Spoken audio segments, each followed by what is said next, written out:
नमस्कार, कृष्णा न्यूज में आपका स्वागत है। एट और आटा के बीच दो टोल प्लाजा पर पूर्व डीजीपी सूर्य कुमार शुक्ला ने उठाया सवाल। नियम विरुद्ध बने दो टोलों में एक टोल प्लाजा हटना चाहिए। 60 किलोमीटर से कम नहीं होनी चाहिए दो टोलों के बीच की दूरी। समाचार विस्तार से। पूर्व डीजीपी एवं सुशासन तथा केंद्र राज्य शासकीय प्रदेश समन्वय समिति भाजपा के प्रदेश संयोजक डॉक्टर सूर्य कुमार शुक्ला ने आज भाजपा के वरिष्ठ नेता शंभू दयाल पूर्व IRS के आवास पर पत्रकारों से वार्ता के दौरान कहा कि एट और आटा के बीच दो टोल प्लाजा नियम विरुद्ध हैं। इनमें से एक टोल प्लाजा बंद होना चाहिए। उन्होंने कहा कि केंद्रीय सड़क परिवहन मंत्री नितिन गडकरी ने संसद में स्वयं कहा है कि 60 किलोमीटर से कम दूरी दो टोलों के बीच में नहीं होना चाहिए। इस हिसाब से एट और आटा की दूरी 45 किलोमीटर के आसपास है, इसलिए यह पूरी तरह से नियम विरुद्ध है। उन्होंने आज 10 सूत्रीय एक पत्र जिलाधिकारी राजेश कुमार पांडे को दिया, जिसमें वर्ष 2022 में बने उरई से कोटरा तक के मार्ग की खराब दशा का जिक्र करते हुए इसका निर्माण करने वाली कंपनी की जांच करवाकर उसे ठीक करवाने की बात कही। इसी के साथ उन्होंने लगभग 3 वर्ष पहले बने बुंदेलखंड एक्सप्रेस वे में जगह जगह गड्ढे और दरारें जो दुर्घटनाओं का कारण बन रही हैं की शीघ्र मरम्मत करवाने की मांग की, जिससे बुंदेलखंड एक्सप्रेस वे पर हो रही दुर्घटनाओं को रोका जा सके। उन्होंने कहा कि आवारा पशु भी इस क्षेत्र की एक बड़ी समस्या है। इनसे जहां फसलों का नुकसान होता है वहीं सड़क दुर्घटनाएं भी होती हैं। इसलिए आवारा पशुओं को पकड़कर उनकी समुचित व्यवस्था की जाए तथा जो पशु मालिक अपने पशुओं को खुला छोड़ देते हैं उनके खिलाफ भी उचित कार्यवाही की जाए।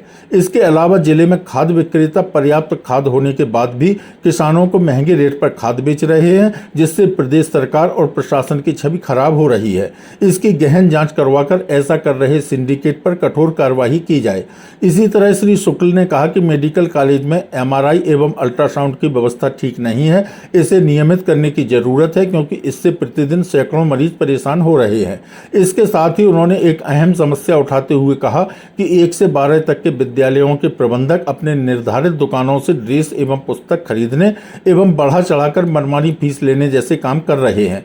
BSA एवं DIOS को यह समस्या हल करने के लिए निर्देश देने की बात जिलाधिकारी से कही है। इसके अलावा श्री शुक्ल ने आटा इटौरा मार्ग के बार क्षतिग्रस्त हो जाने पर भी उसकी जांच कराए जाने की मांग की। इसी तरह से उरई तहसील के डकोर ब्लॉक में पड़ने वाले ग्राम अटरिया से नसीरपुर मार्ग के आजादी के बाद से आज तक न बनने पर आश्चर्य प्रकट करते हुए इसका निर्माण कराए जाने का अनुरोध जिलाधिकारी से किया।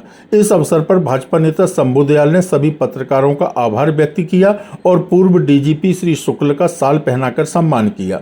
कृष्णा न्यूज के लिए मनोज सेवहरे के साथ ब्रजेश ओदैनिया की रिपोर्ट।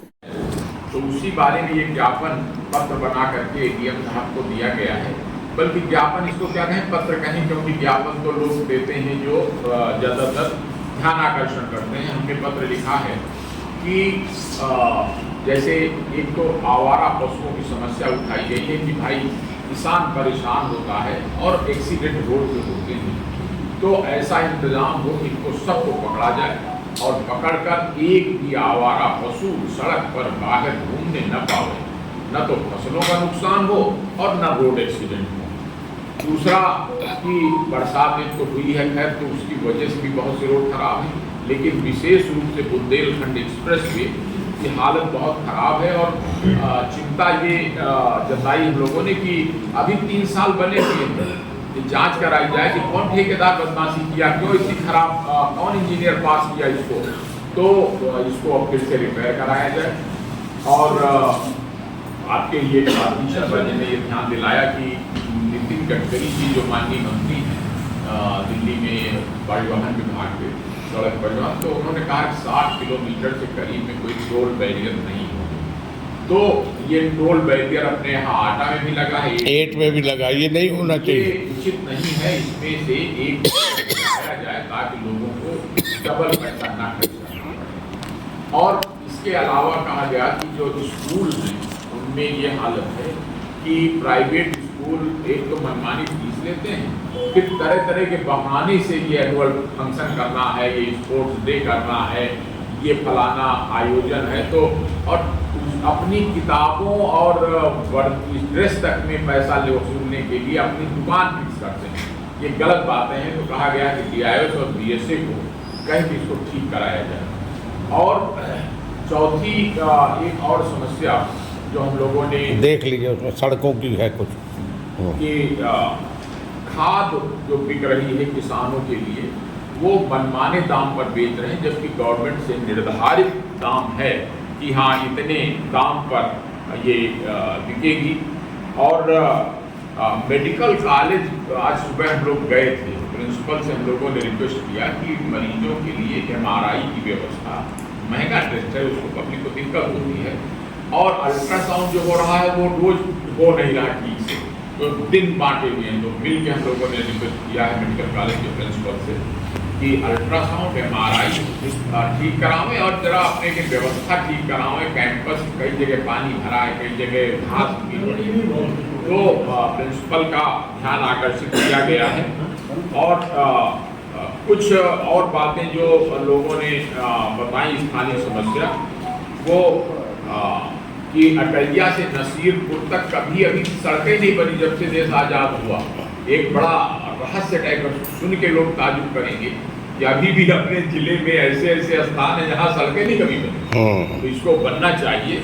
और ये बुंदेलखंड एक्सप्रेस वे की बात मैंने बताई कि इटौरा का मार्ग है, आटा इटौरा, वो भी कई जगह क्षतिग्रस्त हो गया है, तो उसको ठीक होना चाहिए। जबकि अभी पिछले वर्षों में बना था वो, हाँ, पूरी तरह से क्षतिग्रस्त हो गया। साल में 2 बार बन जाता है, लेकिन वो सड़क पर गड्ढा है। और इसी तरह उरई से कोटरा जो रास्ता गया है, कोटरा, हाँ, औरई से कोटरा, तो उसको ठीक कराया जाए, और वो भी अभी जल्दी बना था तो उसकी भी जांच कराई जाए। और सारांश ये है, यही DM साहब से हमने आज सुबह भी मिल करके कहा, वो सहयोग जानने वाले हैं तो आए भी थे, मिले भी थे सुबह गेस्ट हाउस में, तो उनसे ये कहा कि भाई शासन खाली कानूनों नियमों का डंडा न चलावे, बल्कि जनता के दुख दर्द का ध्यान रखे, उसको सुधारे। वही शासन की लोकप्रियता, यानी जनता की संतुष्टि लोकतंत्र में सबसे दाऊ मापक है, पैमाना है कि जनता खुश रहे, संतुष्ट रहे। राम राज्य का जो भाजपा का आदर्श है, और जो माननीय योगी जी, मोदी जी लगातार कहते रहते हैं, तो वो खाली ये नहीं कि डंडा लेकर के हमारा दरोगा और BDO तहसीलदार घूमे, तुमने ये नियम का पालन नहीं किया, तुमने ये नियम का पालन नहीं किया, एक भिशुम इधर एक भिशुम उधर, तो इससे जनता लोकप्रिय नहीं होती, जनता में शासन लोकप्रिय नहीं होता। शासन में जनता में शासन की लोकप्रियता बढ़े, और वो दिखता कैसे है, जब लोगों में सद्भावना पैदा हो। अगर घूसखोरी होगी और जनता के साथ दुर्व्यवहार होगा, आज तो मैंने, कप्तान साहब नहीं थे, यहाँ बाहर गए थे, लेकिन फोन मिला के मैंने उनको बताया कि थानों में जनता से दुर्व्यवहार न होने पावे, और जनता के लोग आवे तो प्रेम से उनकी बात सुन के नियति से, जैसा शासन की भावना है, FIR लिखे जाए। उसमें जनता के जो लोग मुलजिम हों उन पर भी न्याय संगत कार्रवाई हो, जो दुर्दांत माफिया हों उन पर कठोर कार्रवाई हो। लेकिन ये नहीं कि पॉकेट मार को नहीं कटारी मारना है, इनकाउंटर नहीं करना पॉकेट मार का। जो माफिया बदमाश हैं, जिनसे जनता में सद्भावना पैदा हो, शासन के प्रति न्याय है, न्याय किया जाएगा, तो इस भावना से काम करें। जनता क्या चाहती है वो ध्यान रखें, खाली कानून का डंडा लेके न घूमें, कानून का पालन करावें, लेकिन जनता से विनम्रता के साथ पेश आवें अधिकारी कर्मचारी। ये मूल बात हमने सभी अधिकारियों को बताई है। और कोई और सवाल आपका कोई हो तो कोई और बात कहना चाहें? मेडिकल कॉलेज में MRI और अल्ट्रासाउंड की व्यवस्था है ही नहीं है। पहली बार पहले थी, वहाँ पर डॉक्टर आते थे। ये कहा इन्होंने, आज इन्होंने कहा, प्रिंसिपल से बात हुई, वहाँ कोई त्रिवेदी जी प्रिंसिपल थे, तो आज सुबह 10 बजे श्रीकांत जी को भी थे वहाँ पर मीटिंग में, जाके हम लोगों ने उनसे मेडिकल कॉलेज की व्यवस्था को जनता के लिए ज़्यादा उपयोगी बनाने के लिए MRI मशीन